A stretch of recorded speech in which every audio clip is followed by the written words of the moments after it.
these magazines and the websites associated with them do provide a kind of interesting and different entrance point.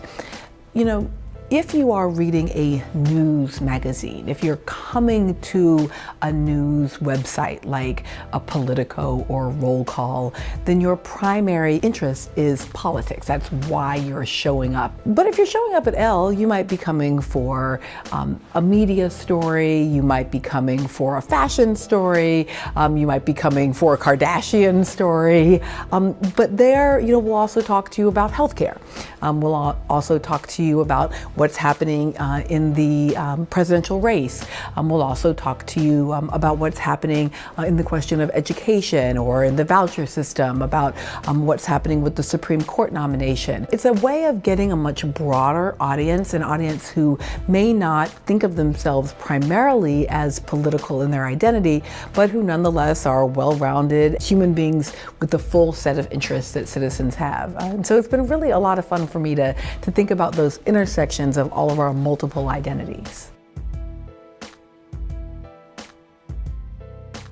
The coverage of the last presidential election, the infighting and discourse, the kind of ideological positioning that you see in particularly political media, does not represent journalism in a way that would make a young person in their 20s say, what I really want to do is enter journalism.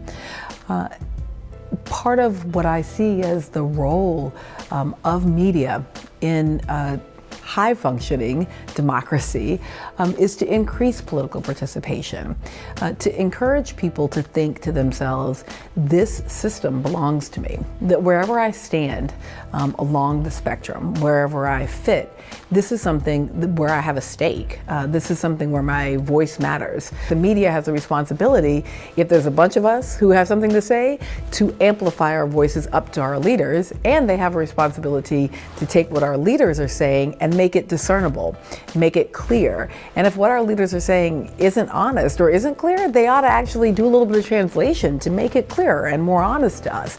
They ought to take position, not ideological position, but a position that makes it easier for us to discern as citizens whether or not the things that our leaders are saying to us are verifiable.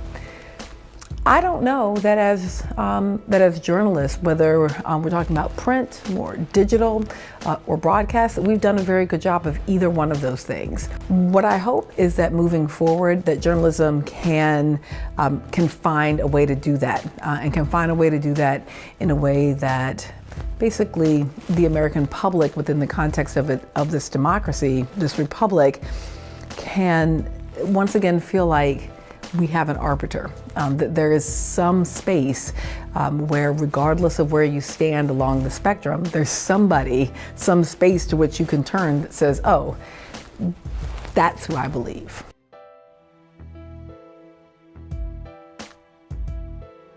I do think there are spaces, there are pockets where I see it happening.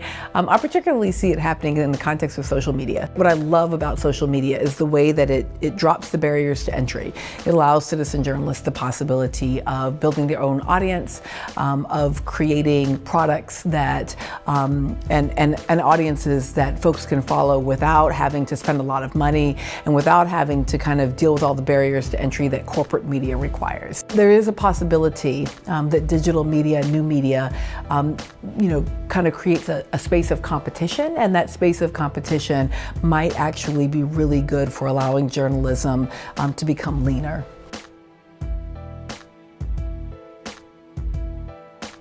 The best part of being an English major in college was just that you get this chance to read all the books that you'll never have another opportunity to read. When else would I have read that much Shakespeare? When else would I have ever read John Donne or Annie Dillard or as much Faulkner as I read? I'm so glad that I did, and I wouldn't change it, even though I certainly do not now use that work in quite the same way as a political scientist, and in fact had to be completely retrained in graduate school. But it altered, I think, kind of the very core of who I am as a person. Ultimately, when I chose a career path, it was less about choosing, kind of a job, and more about really choosing the thing that fed me. I was talking again earlier with the students about choosing something that feeds you both figuratively and literally, and that's ultimately what my career does.